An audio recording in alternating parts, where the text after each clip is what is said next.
पाकिस्तान पर हुए surgical strike के बाद पूरा देश अलर्ट पर है। ऐसे में अगर कोई विपरीत स्थिति बनती है तो आपातकाल से बचने के लिए मध्य प्रदेश के ग्वालियर में एक मॉक ड्रिल का आयोजन किया गया, जिसमें एनडीआरएफ, एसडीआरएफ सहित स्वास्थ्य बचाव से जुड़े कैंप के जरिए यह दर्शाने का प्रयास किया गया कि अगर किसी भी तरह का कोई हमला होता है तो उसे समय बचाव कर लोगों को कैसे सुरक्षित बचाएंगे।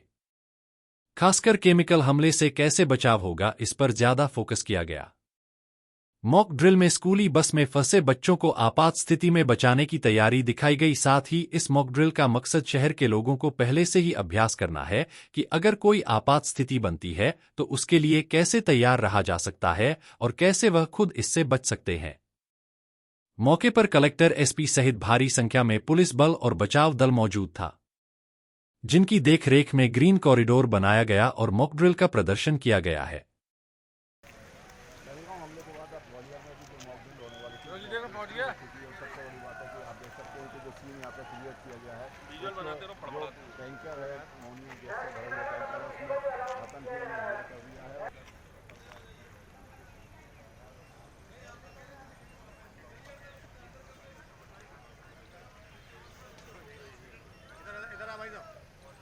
ऊपर आ जा यार।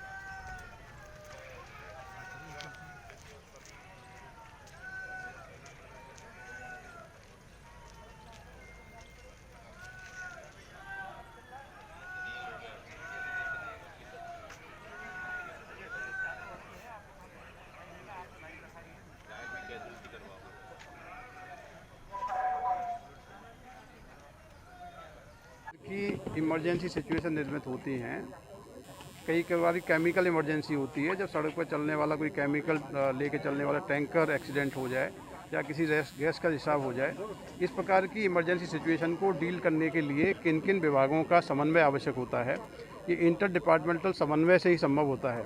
आज जो यहाँ मॉक ड्रिल की गई है, इसमें अमोनिया गैस का लीकेज हुआ है एक स्कूली बस से टकराने के कारण, तो उससे आसपास के क्षेत्र प्रभावित हो सकते हैं। इसलिए ग्वालियर प्रशासन की सारी टीमें, एसडीआरएफ, एनडीआरएफ, होमगार्ड, पुलिस प्रशासन, हेल्थ सर्विसेज, सारी टीमें एक साथ मौके पर आई हैं और बहुत ही इफ़ेक्टिव तरीके से इसको डिफ्यूज़ किया गया है। इसको जो नागरिक इससे प्रभावित हुए थे इनको रेस्क्यू करके मेडिकल सर्विसेज प्रोवाइड की गई हैं। इस प्रकार की कई प्रकार की मॉक ड्रिल्स अपनी प्रशासनिक दक्षता को परखने के लिए और आम नागरिक किस प्रकार से ऐसी सिचुएशन में व्यवहार करें, क्या आचरण करें, क्या डूज एंड डोंट्स होते हैं, उसको समझने के लिए आवश्यक होती हैं। तो बहुत ही सक्सेसफुल एक्सरसाइज आज की गई है।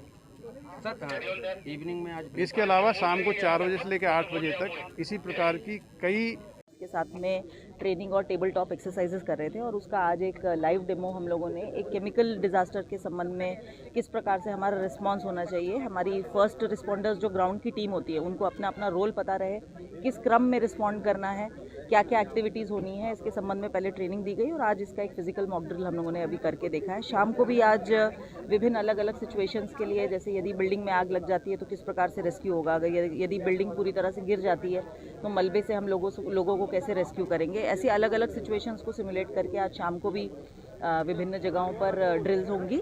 और तत्पश्चात जो ब्लैकआउट का एक एसओपी या प्रोटोकॉल हम लोगों को पूरे ज़िले में फॉलो करना है।